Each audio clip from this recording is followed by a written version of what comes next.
এবার ওয়াশিংটন আর তার প্রিয় বন্ধু তেল আবিবকে ছাইয়ের স্তূপে পরিণত করার এক ভয়ঙ্কর ব্লুপ্রিন্ট নিয়ে তেহরানের মাটিতে পা রেখেছে রাশিয়ার কিয়ামতের বিমান। একদিকে হরমুজ প্রণালীতে মার্কিন মিত্রদের জ্বলন্ত তেলের ট্যাঙ্কারের আগুনে লাল হয়ে উঠেছে, অন্যদিকে কুয়েত থেকে জর্ডান পর্যন্ত ছড়ানো যুক্তরাষ্ট্রের সবচেয়ে সুরক্ষিত সামরিক ঘাঁটিগুলো ইরানের নিখুঁত ড্রোন হামলায় নরকে পরিণত হয়েছে। আমেরিকার অহংকারের প্যাট্রিয়ট মিসাইল ডিফেন্স সিস্টেম এখন তেহরানের শক্তির কাছে খেলনায় পরিণত হয়েছে। পুতিনের সরাসরি নির্দেশে মস্কো থেকে উড়ে আসা এই উড়ন্ত সামরিক সদর দপ্তর মধ্যপ্রাচ্যের হিসাব নিকাশ চিরতরে মুছে নতুন এক বিশ্ব ব্যবস্থার জন্ম দিচ্ছে। ন্যাটো ও আমেরিকার দম্ভ চূর্ণ করে ইরান পুরো অঞ্চলটিকে নিজের হাতের মুঠোয় নিয়ে নিয়েছে। ইসরায়েল ও যুক্তরাষ্ট্রের সামনে এখন কেবলই ধ্বংসের অপেক্ষা। পশ্চিমা বিশ্বের রাডার ও গুপ্তচর বৃত্তিকে পুরোপুরি অন্ধ করে দিয়ে তেহরানের রানওয়েতে অবতরণ করেছে রাশিয়ার TU-214PU। সাধারণ মানুষের কাছে এটি কেবল একটি উড়োজাহাজ মনে হলেও পেন্টাগনের জেনারেলদের কাছে এটি সাক্ষাৎ যমদূত। এটি ক্রেমলিনের সেই বিশেষ ডুমসডে প্লেন বা মহাপ্রলয়ের উড়ন্ত সদর দপ্তর, যা থেকে সরাসরি পারমাণবিক যুদ্ধের কমান্ড দেওয়া সম্ভব। এর ভেতরের এনক্রিপ্টেড স্যাটেলাইট ডেটা লিঙ্ক এতটাই দুর্ভেদ্য যে CIA বা মোসাদের হ্যাকারদের পক্ষে এর সিগন্যাল ট্র্যাক করা এক অসম্ভব দুঃস্বপ্ন। ইউক্রেন রণাঙ্গনে আমেরিকা ও নেটো যখন রাশিয়া সীমানায় অস্ত্র পাঠাচ্ছিল, মস্কো তখনই সিদ্ধান্ত নিয়েছিল এই অধ্যত্বের জবাব দেওয়া হবে শত্রুর সবচেয়ে দুর্বল জায়গায়, আর সেই জায়গাটি হল মধ্যপ্রাচ্য। এই বিমানে চেপে তেহরানে পৌঁছেছেন রাশিয়ার শীর্ষ সামরিক নীতি নির্ধারকরা। তাদের উদ্দেশ্য অত্যন্ত পরিষ্কার: ইরানের হাতে সর্বাধুনিক S-400 আকাশ প্রতিরক্ষা ব্যবস্থা এবং Su-35 যুদ্ধবিমান তুলে দেওয়ার প্রক্রিয়াটি কয়েকগুণ ত্বরান্বিত করা। ইরান যদি এই প্রযুক্তির পুরো নিয়ন্ত্রণ পেয়ে যায়, তবে ইসরায়েলি বিমান বাহিনী বা মার্কিন বোমারু বিমানের পক্ষে ইরানের আকাশসীমায় ঢোকা তো দূরের কথা, রাডারে ধরা পড়ার আগেই সেগুলো মাটিতে আছড়ে পড়বে। এটি কোনো সাধারণ চুক্তি নয়, এটি সরাসরি ওয়াশিংটনের বুকে মস্কোর এক মুখ্য আঘাত। পুতিন প্রশাসন অত্যন্ত নির্মমভাবে বুঝিয়ে দিচ্ছে, ইউক্রেনে পশ্চিমা অস্ত্রের ছায়া পড়লে মধ্যপ্রাচ্যে আমেরিকার প্রধান প্রতিপক্ষ ইরানকে এমন এক অপরাজয় দানবে পরিণত করা হবে যার আগুন থেকে কেউ বাঁচতে পারবে না। আকাশপথের এই ভয়ঙ্কর সমীকরণের মাঝে জলপথে শুরু হয়েছে আরেক তাণ্ডব। হরমুজ প্রণালীর বুকে নিজেদের হারানো আধিপত্য ফিরে পেতে মার্কিন সেন্ট্রাল কমান্ড মরিয়া হয়ে ইরানের উপর বিমান হামলা চালিয়েছিল। তাদের লক্ষ্য ছিল ইরানের সামরিক মেরুদণ্ড ভেঙে দেওয়া। বন্দরনগরী বান্দার আব্বাস থেকে শুরু করে বুশেহর পর্যন্ত মিসাইল ছুড়েছিল আমেরিকা, কিন্তু ফলাফল?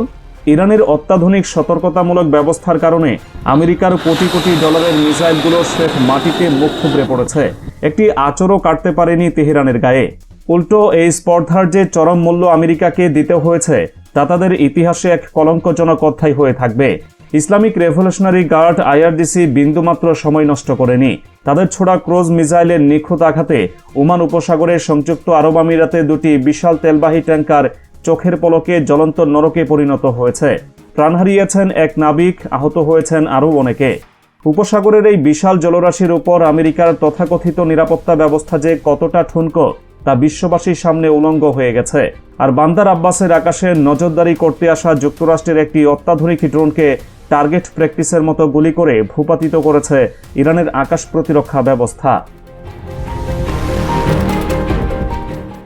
আমেরিকার মিত্রদের উপর আঘাত হানার পাশাপাশি খোদ মার্কিন সামরিক ঘাঁটিগুলোতেও আগুনের বৃষ্টি ঝরিয়েছে তেহরান।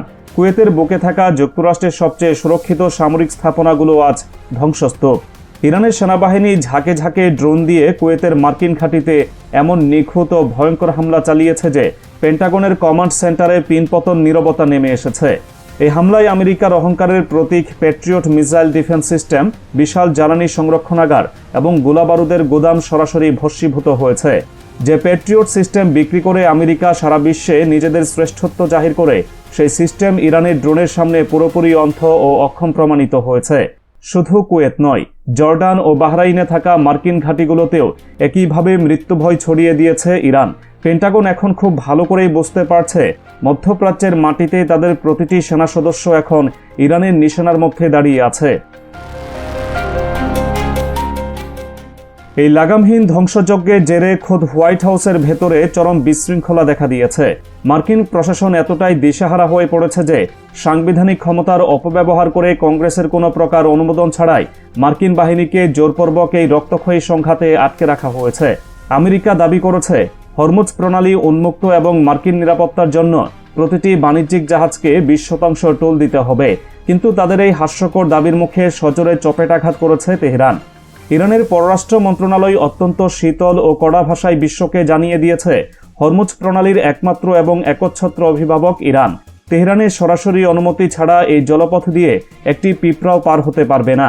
কেবল মানবিক সহায়তাবাহী জাহাজগুলো পুঙ্খানুপুঙ্খ তল্লাশির পর যাওয়ার সুযোগ পাবে। আর আমেরিকার কথা মতো যদি কোনো জাহাজ এই অবরোধ ভাঙার চেষ্টা করে তবে মাঝ দরিয়াতেই তাকে চিরতরে ডুবিয়ে দেওয়া হবে।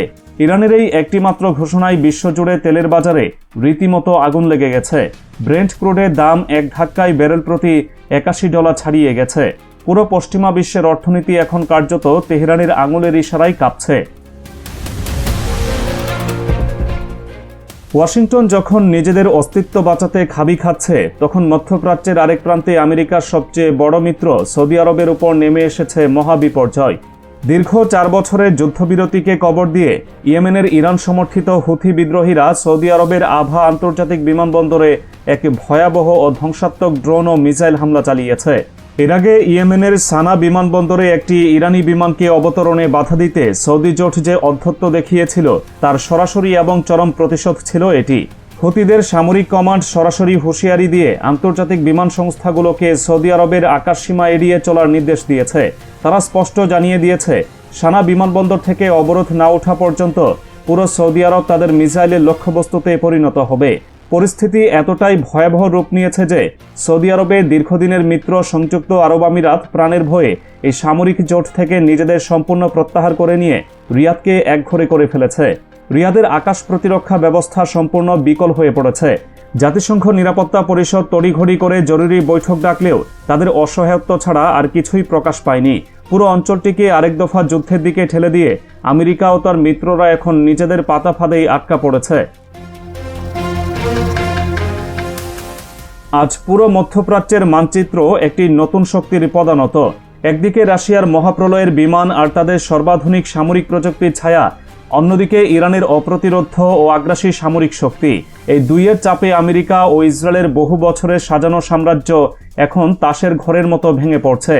হরমুজ প্রণালীর নীল জলরাশি থেকে শুরু করে কুয়েতের মরুভূমি আর ইয়েমেনের আকাশ থেকে শুরু করে তেহরানের কমান্ড সেন্টার, সব জায়গাতেই আজ কেবল একটি বার্তা উচ্চারিত হচ্ছে, পশ্চিমা আগ্রাসনের দিন চিরতরে শেষ। ওয়াশিংটন আর তেলাবিব যদি এই নতুন সমীকরণ মেনে না নেয় তবে তাদের জন্য সামনে কেবলই এক অন্তহীন ও জ্বলন্ত নরক অপেক্ষা করছে।